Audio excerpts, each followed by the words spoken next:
Merci pour votre fidélité à cette émission Claque de vérité que nous avons toujours eu l'honneur de vous présenter, bien sûr. Vous nous suivez un peu de partout.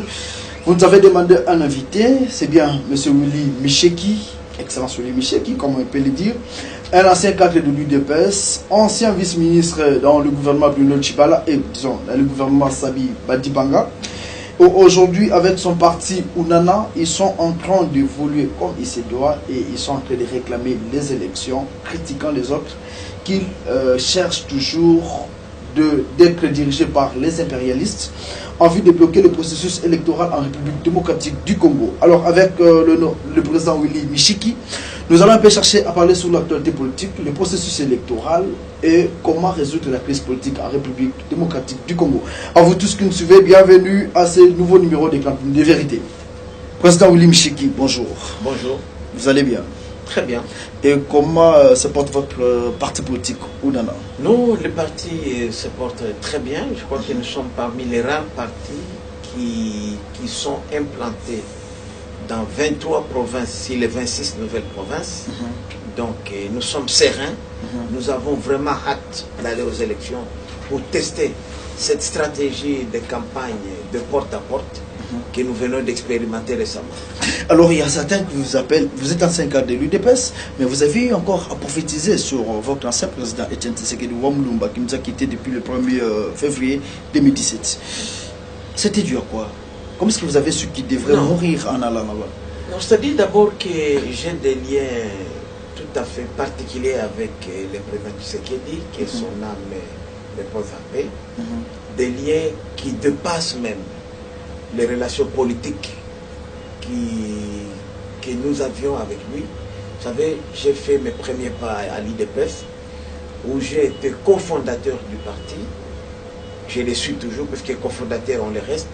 Et j'ai été secrétaire général adjoint, chargé des questions politiques, administratives et judiciaires, alors que Tshisekedi était secrétaire national à l'organisation. Donc j'étais son chef. J'étais comme le vice-premier ministre, ministre de l'Intérieur, et lui était mon ministre de l'Intérieur. Donc on comprenait les relations qui nous ont liées. Et avant ça, j'étais président fédéral de l'IDPS au Nord Kivu. C'est moi qui ai implanté l'IDPS au Nord, au Sud Kivu et au Maniema, l'ex-Kivu de l'époque. Et Etienne était toujours secrétaire national à l'organisation. Donc vous comprendrez qu'il y a des choses qui nous lient à Tshisekedi. Quand bien même j'ai claqué la porte du rassemblement, mais les relations avec Etienne sont restées, ce qui m'a permis de savoir au quotidien son état de santé, ce qui m'a permis aussi ce jour-là de dire ce que les gens appellent prophétie, c'est puisque c'est par expérience politique. Vous savez, j'étais au gouvernement à 26 ans. Aujourd'hui, j'en ai 53. Allez-y comprendre l'expérience politique que j'ai acquise. Donc, quand je vois tout ce qui se défile aujourd'hui, tout ce qui se raconte, ça me fait parfois rire. Voilà, est-ce que votre péché aujourd'hui, puisque vous êtes incapable aujourd'hui de fouler vos pieds au siège de l'UDPS à limiter, est-ce que votre péché, c'est avoir dit la vérité qu'en allant en Belgique, Etienne Tshisekedi n'allait plus rentrer vivant? Non, je dois d'abord dire que je me rends régulièrement à Limité. Jusqu'à aujourd'hui? Jusqu'aujourd'hui, je vais à Limité sans problème. Vous savez, il ne faut pas vous fier. Non, au siège de l'UDPS. Jusqu'aujourd'hui, je vais aussi s'il y a un événement.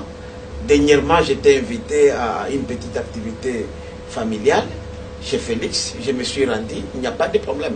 Donc, il ne faudrait pas suivre tout ce que la presse raconte. Non, les médias, non. C'est-à-dire que le problème, c'est quoi? Il y a des gens qui j'ai dérangé.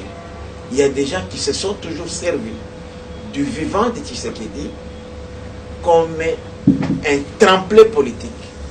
Et lorsque je les ai dénoncés, cela a dérangé. Mais il arrivera, parce que moi, je considère que jusqu'aujourd'hui, je porte encore le deuil de mon aîné, de mon leader politique Tshisekedi. Et le jour que nous allons clôturer le deuil, nous avons beaucoup de choses à parler. Il y a des gens qui ne sauront plus sortir à la place publique, paraître et parler politique. Quand je parlerai réellement de ce qui s'est passé avant la mort de Etienne Tshisekedi. Alors, pour clôturer un peu le dossier UDPS, aujourd'hui, il n'y a plus ce concret. je suis sûr que vous l'avez suivi. Il y a Jean-Marc Aboun qui avait déjà constitué un comité pour organiser les congrès extraordinaires en vue de savoir qui pourra remplacer le président Etienne Tshisekedi Mulumba. Et Valentin Moubaki, qui de son côté a aussi organisé notre comité. Il y a Bruno Tshibala, je suis sûr que vous l'avez suivi. Dites-nous un peu, parmi ces 3 leaders qui se veulent aujourd'hui remplacer le fait président Tshisekedi, qui mérite? Quel est le vrai comité qui peut aujourd'hui organiser les congrès, selon vous, puisque vous êtes parmi les fondateurs de l'UDPS? Absolument. Je crois que l'UDPS aujourd'hui que vous voyez là porte mes empreintes. Puisque si l'UDPS est bien vous êtes maintenant nombreux, Tshibala, ça porte mon empreinte, ça porte même. C'est vrai, Tshibala, je ne peux pas le nier. Tshibala, on a été avec lui, parmi les cofondateurs. C'est un collègue et cofondateur du parti. Il a fait ses premiers pas à l'UDPS et moi, c'était parmi les gens qui étaient proches à moi, parce que moi j'habitais à l'époque à Super Lemba et lui à Lemba Foire. Donc on a cheminé ensemble, comme les Moulaja, les autres, Omer Kamba et comme ça. Donc, je dois dire que l'UDPS aujourd'hui est l'une des écoles politiques de ce pays. On ne peut pas morceler, se moquer de l'UDPS. Avant la mort de Tshisekedi, quel est l'UDPS que Tshisekedi a laissé? C'est ça aussi le problème. Quoi qu'il y ait de failles, il y ait de déviations au niveau de Jean-Marc Abondo, de Félix et consorts, tant d'autres, mais c'est ça l'UDPS que nous reconnaissons. Moi je suis légaliste, je ne suis pas un fanatique. Non. Je crois que même si les efforts de réconciliation n'ont pas pu aboutir, mais moi je crois que l'UDPS légal, c'est l'UDPS aujourd'hui qui est dirigé par M. Jean-Marc Kabondo. Ça, il faut le reconnaître. Moi, j'ai toujours dit à Bruno que Bruno devrait faire un effort pour se rapprocher de la vraie UDPS. Lorsqu'on convoque un congrès, nous savons qu'il y a déjà un problème du vivant de Tshisekedi. Les conclaves comme les congrès devraient être convoqués depuis longtemps, mais il y avait des gens qui bloquaient. Mais aujourd'hui, on ne doit pas dire que puisque Tshisekedi n'est plus là, alors on va violer les textes qui régissent les partis de PES. Non. C'est vrai que même de son vivant, c'était violé. On ne peut pas aller de l'anarchie à l'anarchie. Moi, je crois que Bruno, la position qu'il occupe aujourd'hui, devrait mettre un peu d'eau dans son vin, s'humilier. Je dis bien, parce que lui, le Premier ministre, s'humilier, aller vers ses frères et sœurs qui sont encore alimentés. Parce que moi j'ai toujours dit que si j'étais Bruno Tshibala, je ne serais pas à Lemba, à Matete, faire des démonstrations, non. Limiter, c'est symbolique pour l'UDPS. Les sièges là de l'UDPS, c'était acheté avec l'argent que nous avions reçu à l'époque du président angolais, dont Sami Badibanga d'ailleurs, avec Félix, était parti chercher en Angola. C'est l'argent du parti. Bruno devrait rester dans cette maison sur la 11e rue. Ça n'appartient à personne. Mais le fait que Bruno ait fui Limité pour aller à Lemba Limité, non. Il s'est écarté. Il doit comprendre. Le congrès même de l'UDPS doit se faire à Limité. C'est symbolique. Je ne suis pas un partisan. Je soutiens Bruno au gouvernement. Mais en ce qui concerne les affaires de l'UDPS, même Valentin encore c'est plus grave. Valentin même n'a même pas de fonction. Il est conseiller. D'abord, tous ces gens qui se disent des conseillers, tu sais qu'il n'est plus. J'ai beaucoup de respect à mes amis et Peter Kazadi, je les aime beaucoup, mais vous allez être conseiller de qui? Tu sais qu'il n'est plus. Il faudrait que ces gens-là aient des fonctions au sein du parti. Il faut avoir des structures. Les structures de l'UDPS sont connues. Moi, je ne suis pas un aventurier politique, non. Je suis légaliste. Quels que soient les défauts que ces gens-là ont, les manipulations éventuelles dont ils sont accusés, mais la vraie UDPS est limitée. Il ne faut pas arriver au niveau où, aux élections, on aura 3-4 UDPS. Non, non, non. Ça, c'est des désordres. Je m'excuse beaucoup, c'est des désordres. On doit faire un effort. Moi, je considère tous ces congrès, ces conclaves qui se font par-ci, par-là, comme des marches et des manœuvres, des moyens de pression pour arriver à la réconciliation. J'étais même consulté. La première réunion qui s'était tenue vers l'aéroport. Je suis cofondateur. Mais j'ai dit non, moi je ne peux pas aller dans les désordres. Je suis d'abord chef d'un grand parti qui est l'INANA. L'INANA, c'est un grand parti, papa. Un grand parti. Je dis, mais quand même, puisque notre famille politique, notre maison, notre école politique, c'est l'IDPS, je ne voudrais pas voir ces grands partis disparaître, être émiettés comme ça. Et là, je l'ai dit en mémoire de grands, plus grands même que Tshisekedi, comme l'équipe Assamaliba, les Liao Marcel, les Vincent Boakem, les Joseph Ngalola, avec qui j'ai eu moi à faire la politique. Ça, c'est de la racaille là. Mes collègues ne sont plus là-bas, à Limete ni à Kassabou. Ça, c'est du désordre. Moi, ça m'énerve parfois. Mais, juridiquement, je ne peux plus parler de l'IDPF puisque je suis chef de notre parti comme l'IDPF. L'IDPF est autant un parti comme l'INANA.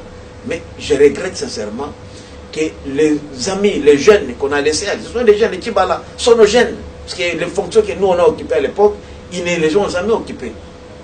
Devraient se surpasser. Mettez de côté les manipulations de gauche à droite, les petits intérêts, les dividendes politiques, et voir quand même la valeur de ces grands partis. Il ne faudrait pas que l'IDPF aujourd'hui, puisque Tshisekedi n'est plus là, non. Tshisekedi incarnait l'IDPF, puisque les autres n'étaient pas là. À l'époque d'ailleurs, le grand de l'IDPS, le plus grand qui a fait que l'IDPS même soit de Tshisekedi Kibasi, c'était Makanda, Anaké Makanda. Quand il était député, dans les 52 parlementaires qui ont signé la lettre, on l'a invité par les partis démocrates aux États-Unis. C'est là que les Américains, quand il explique aux Américains, il dit non, nous ne sommes pas contre vous. Mais Mobutu a tendance à présenter toute opposition comme des communistes pour que vous puissiez les éliminer. Alors que nous sommes là. C'est comme ça que les Américains ont tendu la main à l'IDPS. Ils nous ont soutenus. Ça, c'était l'œuvre de Makanda. Comme les États-Unis ont la tradition d'inviter certains leaders qui émergent. Vous savez, Makanda Nakle a été recteur de l'université de Lubumbashi. Ceux qui ne connaissent pas. C'était les visionnaires du parti. Il y a Kibasa. On a fait le Kibasa président du parti, puisque pendant que les autres étaient au Parlement, parce que Kibasa n'était pas parlementaire, il a démissionné du bureau politique pour les rejoindre. Et on a dit, en tout cas, c'est un acte de bravo, on fait de toi notre président. Mais il y a Vincent Boakem, qui ne voyait même pas Vincent Boakem de son vivant, avec ses deux femmes. Mais Vincent était... je ne sais pas, quand je vois tous ces... Parce que moi j'ai vécu avec Ngalo, la Joseph, il est ridicule. Vous pouvez faire une réunion, il est en train de ronfler. Il dort. Vous le secouez comme ça. Il vous restitue. Vous savez, on a des petits faits. Moi, quand on était ici à l'ANER, qu'on appelait Inde à l'époque, j'étais le plus jeune. Avec les Belanganaï, les Katombe, les Sadiki. C'est moi, quand on a mené les foufous, les Chilalana. Je sais qu'il ne mangeait pas. Il me dit, oui, j'ai coupé pour lui.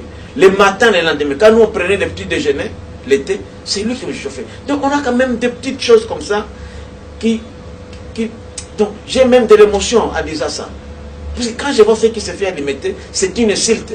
Nous avons des petites choses comme ça qui, au-delà de la politique, quand j'ai des petites, aujourd'hui, j'ai une collection de plus de 117 lettres manuscrites qu'Étienne m'écrivait. Moi je l'appelle Étienne, il m'appelait Willy. Pas président, on ne connaît pas ça. Quand j'étais à Goma, c'est lui qui a fait que j'arrive, il m'a dit Willy, je vais te voir là-bas, comme c'était général Adjou. Il a accepté que je sois son chef. Qui peut accepter ça ici? Non, vous savez, parfois on joue, on fait... Non. Donc aujourd'hui, vous vous battez quand même pour l'unité de ces grands partis. Donc, absolument. Alors parlons cette fois-là... Et la position que Tchibala aujourd'hui occupe devrait se surpasser. De ses amitiés avec la majorité présidentielle, ses acquaintances, il devait voir d'abord d'où il vient. La famille qui a fait de lui ce qu'il est. Il sait, lui, je ne veux pas parler de son passé. Il sait que c'est grâce à l'IDPF qu'il est là. Mais comme il ne doit pas marcher, je sais. Valentin, c'est moi qui ai recruté Pierre Lumbi, Valentin Fayoul, pour ne citer que les trois là, ici, à la conférence nationale. C'est Kibasa qui m'a envoyé aller les recruter. Ils sont venus dans des délégations de la société civile. Je crois Fayoul nous travaille dans une société pétrolière. Bon, Valentin était ingénieur dans une entreprise comme ça. Et Pierre Lumbi est venu d'un mouvement solidarité vers Ouvira là-bas. Comme ils étaient bouillants, on avait besoin de la société civile avec les Bahati modestes ici. C'est moi qu'on a envoyé pour aller les recruter parce que j'étais un jeune bouillant. Vous savez, tout ce qu'on fait comme ça, c'est pourquoi, quand parfois on se retire comme ça, nous avons aujourd'hui, moi je suis combattu par la majorité présidentielle, par les extrémistes de tous bords. Et les gens ne se rendent pas compte. Puisque je vois que c'est de l'amalgame. Tout ce qu'ils font maintenant aujourd'hui, c'est déjà vécu. Il y a 20 à 30 ans qu'on a fait ça. Merci beaucoup. Alors cette fois-là, nous allons parler des écrans politiques Onana, parti cher, bien sûr, à notre invité Willy Michiki, implanté déjà dans 23 provinces. 23 provinces, c'est le 26. Aujourd'hui, c'est pourquoi nous laisser de 1%, ce n'est pas un problème chez nous. D'ailleurs, on aurait souhaité que ce soit 5, puisqu'il y a trop de désordre. Il faut assainir la classe politique. Et le meilleur assainissement, c'est à travers d'abord les partis politiques. Et vous, est-ce que vous pensez aujourd'hui que le processus électoral en RDC pourra aboutir en 2018? Puisque déjà, Sami Badibanga avait échoué, puisqu'il avait la mission d'organiser les élections d'ici 2017. L'accord de la SENCO a encore échoué. Vous avez été là parmi quand même les signataires, puisque comme membre du gouvernement. Je suis le coordonnateur de l'opposition signature de l'accord du 18 octobre. Voilà. Alors, après le départ de Vital Kamerhe et de Sami Badibanga, c'est moi qui dirige cette opposition-là. Ok. Est-ce qu'aujourd'hui, on peut se dire qu'on aura les élections en décembre 2018? Je suis optimiste si et seulement si la classe politique et sociale arrivait à prendre conscience des responsabilités que nous avons, nous, pour ce pays. Quand vous parlez de prendre conscience, ça veut dire quoi? Pas c'est quoi? Parce que, vous savez, le problème, c'est quoi ici? C'est que nous ne voyons que le présent. On réfléchit en fonction du présent. Des mangeoires, maintenant, je veux manger quoi? Tout. Quand vous voyez même les gens, vous dites non, non. Ce qui nous intéresse, c'est le départ de Kabila. Pour les remplacer. Personne ne vous dit aujourd'hui, très peu de la politique, que nous voulons quelque chose de plus solide. Moi qui vous parle, j'étais au gouvernement, j'ai fait 3 mois, 4 mois, j'ai quitté. Vous regardez aujourd'hui, de tous mes collègues avec qui nous étions 68, on a quitté 27. Je suis le seul qui intervient soutenir le gouvernement, en place. Puisque j'ai des collègues quand même, de mon regroupement politique qui sont là. Puisque j'avais compris le premier jour qu'on m'a nommé que c'était un mandat politique. Un mandat commence quelque part et finit quelque part. J'ai servi mon temps, je rentre. Je ne peux pas rester éternellement au gouvernement. Et puis, la politique pour moi, ce n'est pas une carrière. Je gagne bien ma vie autrement. Je gagne même mieux aujourd'hui que lorsque j'étais au gouvernement. C'est comme ça qu'aussi longtemps qu'on n'a pas compris. Mais j'ai des collègues qui étaient avec moi, qui sont devenus automatiquement contre ce gouvernement. Pourquoi? Parce qu'ils ne se retrouvent pas. Donc, non, on doit avoir quand même un idéal. On doit savoir pourquoi nous faisons la politique. C'est pourquoi moi j'ai dit que lorsque nous aurons pris conscience de la responsabilité que nous avons vis-à-vis de ces pays ici, c'est pourquoi j'ai toujours dénoncé un complot. Quand vous regardez aujourd'hui, qui ont tué le monde? Mais ils sont les Occidentaux. En utilisant les Congolais. Le Sénat belge, qui est une institution crédible, l'a reconnu. Il y a eu un rapport. Qui a tué Mosé? Ce sont les mêmes gens. Qui a tué Simon Kimbavit? Ce sont les mêmes gens. Jusqu'à quand on... Et ce sont des personnes phares. Des personnes phares que nous avions. Jusqu'à quand on va continuer toujours. Chaque fois, vous allez constater, chaque fois que nous nous approchons du bout des tunnels, il y a quelque chose. Il n'y a pas longtemps, il n'y a pas un mois, 2 mois. Tout le monde ne gérait que par la publication du calendrier électoral. Mais le calendrier est publié, non. Mais est-ce que c'est pas plus que le Congolais entre nous, on ne se fait pas confiance? Est-ce que c'est pas plus que il y a certaines personnes qui ne respectent pas les textes? C'est ça aussi le problème du Congolais. C'est pourquoi je vous dis, il ne faut pas juger. Moi, je suis légaliste. À part le fait que je sois juriste, je suis légaliste. On ne peut pas juger quelqu'un par ses intentions. Non. Ce n'est pas juste. Attendez que cette personne-là pose l'acte. Et puis, nous devons nous faire confiance. Lorsqu'on parle de l'organisation des élections, mais ce n'est pas une baguette magique de la CENI. Dans l'organisation des élections, il y a tout un maillot d'intervention. Par exemple, aujourd'hui, qu'est-ce que la CENI ferait si le gouvernement Tchibala ne mobilise pas des moyens? La CENI avait donné une contrainte, des contraintes. Là, le Parlement, c'est-à-dire les 2 chambres réunies, devraient adopter ce projet de loi électorale avant le 30 novembre. Nous sommes aujourd'hui, au moment où nous tenons cette émission, une semaine après. Mais ce n'est pas encore adopté par les deux chambres. Le Sénat traîne encore. Ils font des conciliabilles, les Kengo avec les autres et tout ça, au lieu de fixer les dossiers. Le président de la République doit les promulguer au plus tard le 15 décembre. Ou avant que le président ne les promulgue, il doit passer en conformité à la Cour constitutionnelle. Donc, il n'y a pas responsabilité. Et les gens perdent du temps. 1%, c'est quoi cette caution? Non, mais ce sont des banalités. Allons vers l'essentiel. Les Congolais ne regardent pas l'essentiel. Je vous dis, il y a des gens aujourd'hui qui sont avec nous dans l'opposition, qui ont juré. Je peux dire que le président, on en a discuté longuement avec le président Tshisekedi, qui aussi, malheureusement, je dois dire, croyait à ça, qu'on devait aller aux élections, que lorsque l'IDPS, les rassemblements, étaient au pouvoir. Puisque nous tous, à l'époque, nous croyons que le 19 décembre à minuit, Kabila partirait, on allait prendre le pouvoir, et après, on allait organiser les élections. C'était ça. Et moi, j'ai dit que son âme repose en paix. Je jure, Dieu me regarde. Les secrétaires particuliers de Tshisekedi est là. Son directeur de cabinet, ils sont encore en vie. Ils peuvent témoigner avec les collègues de mon parti, Maître Laurent. J'ai dit à Tshisekedi, devant eux, que, président, on est en train de vous distraire. Le 19 décembre à minuit, Kabila sera là. Je l'ai dit à l'époque. Et aujourd'hui, il y a des gens qui croient encore qu'après que Kabila soit parti, non. Kabila a été élu pour un mandat. La Constitution, malheureusement, n'a pas prévu un mécanisme qui ferait de sorte qu'un président en fonction, qui n'a pas organisé les élections par sa volonté ou par contrainte, qu'on puisse le remplacer par quelqu'un d'autre. Ça serait de l'anarchie. Et l'anarchie appelle l'anarchie. Aujourd'hui, il y a des gens qui pensent qu'on ne peut pas négocier avec le président puisqu'il ne respecte jamais les textes. Et vous pensez, si on devrait aller à un autre dialogue aujourd'hui, le président sera quand même capable de quitter le pouvoir puisqu'il y a cet accord-là au moment où la Constitution elle-même n'est pas respectée. Mais aujourd'hui, on n'a plus besoin de négocier. Le train est déjà là. Le calendrier électoral. On devrait négocier plutôt le calendrier électoral.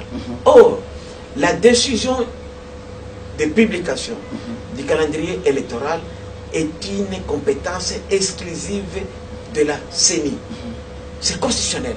Nous, ça n'appelle même pas de débat. C'est puisque la CENI elle est gentille, elle est élégante, qui nous associe, nous, acteurs politiques. C'est comme si le gouvernement a besoin d'associer la CENI. Non, pas du tout. Nous devons nous soumettre à cette règle de jeu. C'est la CENI qui trace les règles de jeu, elle met tout en place. C'est à nous de suivre. Alors, donc aujourd'hui, je peux dire, et je l'ai dit, que si nous, acteurs politiques, nous voulons mettre fin à cette crise politique, à l'illégitimité au sommet de l'État, c'est à nous de décider. Et chaque fois que nous tergiversons, nous continuons comme ça. Vous comprenez pas? Regardez par exemple l'accord de la Cité de l'Union africaine. Je peux vous dire que c'était le meilleur accord.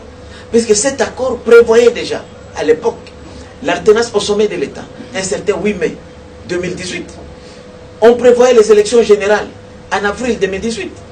Mais après, il y a eu des évêques, je ne sais pas qui sont tombés d'où, qui nous ont amené un autre accord, un autre calendrier ecclésiastique qui n'avait même pas de chronogramme. Est-ce comment vous pouvez comprendre que vous pouvez aller aux élections sans même échéancier les différentes étapes? Aujourd'hui, au moins, nous devons, chaque Congolais devait faire le monitoring chez lui. Puisque parmi les contraintes, là, il y a des contraintes, par exemple, sécuritaires. C'est non acteurs. Comme aujourd'hui, il y a des gens qui croient qu'en créant le chaos et l'anarchie, ils vont avoir des élections. Non, au contraire. Au contraire. Alors parlons, Ounana, vous êtes en train, après l'échec de votre marche du 30 novembre, et là vous êtes encore de prévoir un autre événement d'ici là. C'est quoi au juste? Qu'est-ce que vous cherchez? Donc, en fait, comme disent les Guinois, ou c'est quoi au juste? Non, comme le nom le dit de notre parti politique, l'Union nationale des nations. Vous savez, les noms des partis ne se choisissent pas au hasard. C'est l'union des nationalistes. Vous savez, cette majorité-là silencieuse, c'est elle qui parle, qui fait parler les nanas. Aujourd'hui, nous avons constaté qu'il y a des mouvements insurrectionnels maquillés en organisation démocratique, qui veulent à tout prix verser le sang des Congolais, qui veulent à tout prix nous remettre encore dans l'anarchie. Nous disons ceci. La première fois, nous avons informé l'autorité urbaine, parce que nous sommes dans un régime informationnel. L'autorité a donné des raisons. On a vérifié, c'est vrai, il y avait aussi les rassemblements limités qui avaient demandé la marche. Le même jour, il y a des mouvements citoyens, Café Quinoa, de CETI, Ligue des jeunes, de CCI, de l'amalgame. On a répondu au monsieur le gouverneur. Quand il nous a écrit, ok, nous concédons. Puisque nous sommes légalistes, nous ne sommes pas des anarchistes. Mais monsieur le gouverneur, choisissez-nous 2 jours, pas un jour, 2 jours au mois de décembre où il n'y aura pas de demande pour que nous puissions quand même fêter. Parce que nous fêtons en même temps l'anniversaire de notre parti politique. Le gouverneur n'a jamais répondu. Le 1er de décembre, le lendemain de notre marche avortée, parce que nous, on est légaliste, on a transformé notre marche en journée ville morte, ce qui est resté d'ailleurs, on a félicité d'ailleurs, parce qu'on a dit au gouverneur, nous allons rester chez nous. C'est vous qui avez transformé ou c'est les rassemblements? Non, c'est nous, puisque nous, l'assemblement devrait marcher, c'est quoi? C'est être dans la rue. Nous, on a dit à nos militants, ne sortez pas. Ils sont restés chez eux, et c'était une rassemblement. On n'a pas fait la campagne. Non, ce n'était pas les rassemblements, c'est vous qui avez... C'est nous, puisque nous devrions marcher. On a dit, nous ne marchons pas. Nous restons à la maison. Et vous avez vu que c'était une réussite totale, presque sur l'ensemble du territoire national. C'est notre force. Nous sommes une force tranquille. Donc, Ounana avait au moins réussi le pari. On a réussi le pari des 30 novembre. Alors, nous nous sommes dit, le 1er décembre, on a écrit à monsieur le gouverneur. Vous avez eu notre courrier et le gouverneur jusqu'aujourd'hui n'a pas répondu. Nous avons dit maintenant, on ne fait plus une marche. Nous faisons des séries de marches à partir du 18 de ce mois jusqu'au 2 avec une pause le 1er décembre. Donc on commence le 18 par Makala Bumbu. Le 18 décembre déjà. 18 décembre. Le 19, on sera à Limete, à l'échanger, et à Kassavobu. Le 20, à Massina Ndjili, ainsi de suite. Chaque jour, il y aura une descente. Là, on n'a plus de comptes à rendre à monsieur le gouverneur. Au moment où nous parlons, je viens de l'entraînement, voir les jeunes gens, on est déjà à 4800, l'Inagel Force. Ce sont des gens qui vont sécuriser la manifestation. On a fait notre QG à Maluku, et je salue même les autorités communales de Maluku, ainsi que tous les patriotes et nationalistes qui nous ont donné un espace pour les entraînements, puisque ce n'est pas facile. Là, vous préparez quoi, le Koulou là? Non. Qu'est-ce qu'on appelle les Mouchakata? Mon frère, quand même 2 semaines de marche chaque jour, c'est pas facile. Il faut être aussi physiquement quand même fort. Donc, surtout ceux qui vont assurer l'encadrement. C'est pourquoi nous avons dit à monsieur le gouverneur qu'on n'a même pas besoin, nous, de la police. Non. Nous sommes suffisamment responsables, organisés, et nous sommes respectueux des lois de la République. Donc nous allons encadrer la manifestation. Et nous avons même invité, puisque le 19, il paraît que le 19, les RASOP viendront. Les RASOP est le bienvenu pour ils ont leur marche, ils seront à part. Non, parce que les RASOP pas dit comme la marche du camp était bloquée. Et cette fois-là, les 19 vont marcher. Non. Mais c'est comme si vous voulez toujours... Non, pas du tout. Puisque le thème que nous défendons aujourd'hui, c'est la défense de la Constitution. Moi-même, j'ai été en Genval avec les collègues qui sont aujourd'hui encore au rassemblement limité pour défendre cette Constitution-là. Ce n'est pas contre les RASOP. Puisque qui défend la Constitution défend la stabilité des institutions. Pourquoi ne pas seulement faire des membres du RASOP? Comme ça, vous allez marcher ensemble les 19. Non, c'est-à-dire que l'opposition congolaise est plurielle. C'est une réalité. Nous avons des particularités. On ne pourra jamais changer ça. Il n'y aura jamais un regroupement de tous les partis. On a essayé. Ça a échoué, rappelez-vous. Rappelez-vous, plusieurs fois. À l'époque même, on avait des ISORA, les consorts. C'est une réalité. Nous faisons notre opposition d'une autre façon qu'elle a l'air. Mais nous restons dans la grande famille. Au moins, ce qui nous unit avec eux, c'est la défense de la Constitution. Et qui dit défense de la Constitution? La stabilité de l'institution. Donc, tout celui qui chercherait demain après-demain à déstabiliser les institutions de la République, à commencer par le président de la République, qui est une institution. Le président de la République, c'est une institution, les gens parfois ignorent. Or, si on déstabilise le président de la République, mais c'est fini. L'Assemblée nationale, le Sénat, ça constitue aujourd'hui le pouvoir. Nous, en tant que patriotes nationalistes, nous nous retrouvons à travers ces institutions. C'est ça qui fait qu'on parle aujourd'hui de la République démocratique du Congo. Aujourd'hui, donc, ce que le peuple doit vraiment retenir, le 18 décembre déjà, vous commencez avec... on commence avec Makala. Avec Makala et Bumbu. Donc, du 18 au 2 janvier. Ounana sera vraiment souterrain pour mobiliser la population. Et nous allons démontrer en face du monde qu'il y a une majorité silencieuse qui pense autrement par rapport à tout ce qui s'est dit un peu partout. Et ça sera quelque chose qu'on n'a jamais vécu ici et qui va rester dans l'histoire du Congo. Parce que tout ce qui se fait là aujourd'hui, c'est mon œuvre. Je ne me vante pas. Je suis un stratège, moi. Je ne me vante pas. Alors, c'est mon école. Nous sommes en train de chuter. Il y a une question quand même. Qui est derrière vous? Parce que faire marcher les gens, faire déplacer les gens, ça va toujours demander quelque chose. Qui est derrière Ounana? Voilà. Je dois d'abord dire que quand je dis l'IDPS, c'est mon école politique. À l'IDPS, on n'a jamais eu besoin d'argent. Non. C'est la conviction. Chacun apporte sa petite contribution. C'est pourquoi vous voyez, ce genre d'activité dérange partout. Et la majorité présidentielle, qui voit en Michiki un homme dangereux, et les extrémistes qui sont appuyés par les étrangers à l'extérieur, parce qu'ils ont pris l'argent là-bas. Vous constaterez que chaque fois qu'il y a une manifestation de la SOP, ils vont à l'étranger prendre quelque chose, ils reviennent ici. Vous constatez le fait, ça m'a fait toujours, il y a un voyage. Je ne veux pas citer les noms des gens, il y a même des gens à qui on a ravi des passeports, puisqu'ils avaient une activité. Donc ça paye, c'est devenu un commerce. Et nous disons quand même, nous ne pouvons pas compromettre aujourd'hui l'avenir de nos enfants, notre propre avenir, pour des intérêts pécuniaires qui sont momentanés. C'est pourquoi nous disons, nous nous attaquons à tout le monde. C'est pourquoi nous disons, nous sommes nationalistes. Un nationaliste, il s'attaque à tout. Il n'y a que là, nous on n'a que ce pays, on n'a que le Congo, on n'a pas autre chose. Il y a d'autres qui ont des 3e, 4e patrie, mais nous on n'a que ça, c'est ça la patrie. Et pour la patrie, nous mourrons. Voilà, un mot de la fin, un message à toute la population qui est en train de nous suivre.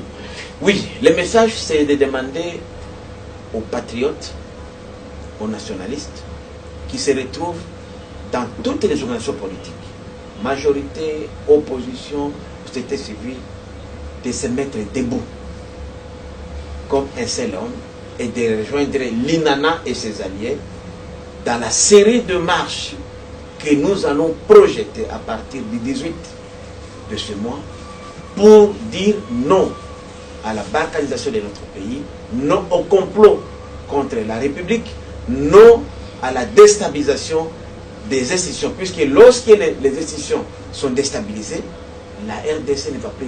On va se retrouver dans le cas de la Somalie aujourd'hui, de l'Irak, de la Libye, et vous vous rendez compte, un pays comme le nôtre, dans cet état, on aura un effet d'entraînement sur les 9 pays voisins, et ça sera plus que la guerre civile qu'on a connue dans les années passées. Et voilà, je pense que ça a toujours été un plaisir de partager ce plateau avec les hommes intelligents comme le président de l'UNANA, Excellence Willy Michiki, bien sûr.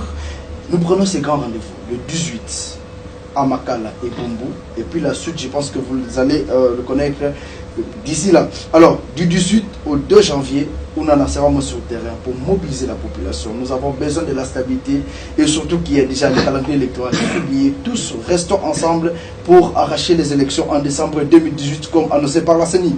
Merci à vous tous qui nous avez suivis et merci à notre invité, le président Willy Michiki, pour le temps disposé pour nous. Et je pense que vous n'êtes pas déçus. Cette émission vous a plu. Merci à toute l'équipe technique. Nous fixons rendez-vous pour le tout prochain numéro avec le même réel plaisir. Merci.